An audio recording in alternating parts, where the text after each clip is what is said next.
एकादेशको एउटा गाउँमा एकजना दाजु र तिनका 2 जना दिदीबहिनीहरू थिए। उनीहरूको आमा बाबु सानैमा मरेका हुनाले ती 2 जना दिदीबहिनीलाई दाजुले नै जेनतेन गरेर हुर्काएका थिए। त्यत्तिकैमा दाइको विवाह त्यही गाउँको एकजना केटीसँग भयो। भाउजू चाहिँ निकै असल थिइन्। यसरी दाजुको विवाह गरिसकेपछि उनीहरूको आर्थिक स्थिति पनि राम्रो हुँदै गयो। भाउजूले पनि आफ्नो दुवै नन्दाहरूलाई साह्रै माया गर्थिन्, या भनौं ती 2 टुहुरा दिदीबहिनीलाई आफ्नो आमा नै पाए जस्तो भयो। ती दिदीबहिनीमा दिदी चाहिँ अलि घमण्डी र जालसाजी गर्ने खालकी थिइन्, तर बहिनी चाहिँ भने साह्रै इमानदार, शान्त स्वभावकी र सहयोगी थिइन्। समयसँगै ती दुवै दिदीबहिनीलाई जवानीले छुँदै गयो। ती दिदी र बहिनी साह्रै नै सुन्दर भए। हेर बुढी, अब हाम्रा बहिनीहरू पनि विवाह गर्ने उमेरका भइसके। अब जसरी हुन्छ असल केटा खोजेर यिनीहरूको विवाह गरिदिनुपर्छ। हुन्छ, राम्रो केटा खोज्न सुरु गरौँ। अनि ती दुवैजना दिदीबहिनीको लागि केटा खोज्ने काम सुरु भयो।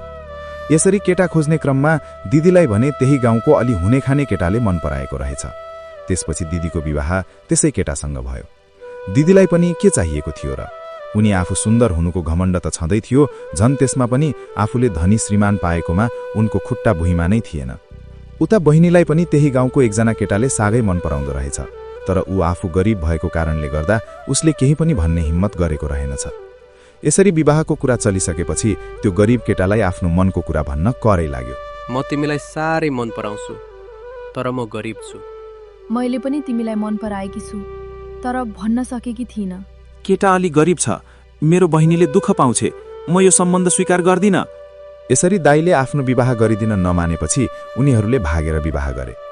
जेठी दिदीको घरमा गाई, भैँसी, घोडा, अन्नपातको कुनै कमी थिएन, तर कान्छी बहिनी भने दुःख मेलो गरेर जीवन चलाइरहेकी थिइन्। बिहान खाए भरे के खाउँ, भरे खाए भोलि के खाउँ भन्ने उनीहरूको अवस्था थियो। कान्छी डाँडामा घाँस काट्दैछिन्, बाजाको आवाज सुनिन्छ। पक्कै पनि भाउजूले बच्चा पाउनु भयो जस्तो छ।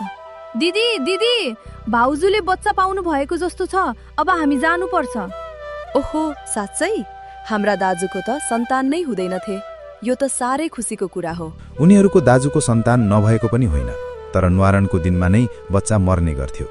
3वटा बच्चा गुमाइसकेपछि यो 4थो बच्चा छोरा जन्मेको थियो। ल त झट्टै गएर कोसेली तयार गर त, माइती जानुपर्छ। दिदी, तपाईँ त धनी हुनुहुन्छ, मसँग के नै छ र? रितो हात कसरी जानु? केही न केहीको व्यवस्था गर न। कान्छी कोसेलीको लागि छिमेकी कहाँ धाउन थालिन्। भोलिपल्ट बिहान जेठी कान्छीको घर पुगिन्। लौ बहिनी, अझै तयार भएकी छैनौ? दिदी, मलाई ढिलो हुन्छ, म बाटो राम्रोसँग जान्दिन। बाटोमा चिन्ह राखिदिनु होला, म त्यही हेरेर आउँछु। जेठीले बहिनीलाई झुक्क्याउन माइती जाने बाटोको साटो जंगलतिर जाने बाटोमा चिन्ह राखिदिइन्। कान्छी जंगलको बाटो हिँड्दै एउटा ठूलो ओडारमा पुग्छिन्। एउटी भयानक राक्षसिनी सुतिरहेकी छे। त्यो राक्षसिनी बुढी भएकोले आँखा देख्दिन्थिन्, तर सुँग्ने शक्ति बलियो थियो। मान्छेको गन्ध को आयो यहाँ? ओहो फुपू, ढोक गरे। हजुरलाई भेट्न कोसेली लिएर आएकी। सन्चै हुनुहुन्छ नि? ओहो, तिमी त मेरो भदैनी पो रहेछौ, त्यही भएर बच्यौ, नत्र खाइदिन्थे। फुपू, दाजुको छोरा जन्मेको छ, भोलि नुहारन हो, हिँड्नुस् न। तर बिचरा दाजुका 3 सन्तान मरिसके, यो पनि बाँच्ला कि नाइ? नानी, तिम्रो दाजुको यो बच्चा पनि बाँच्ने छैन।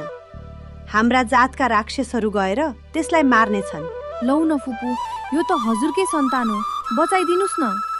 ल, यो 3वटा रौँ ल्याऊ। भोलि सबेरै उठेर पिठो मुछेर 3वटा डल्ला बनाउनु। त्यसमा यी रौँ राखेर तातो तेलमा तार्नु। तर यो गर्दा कसैसँग नबोल्नु।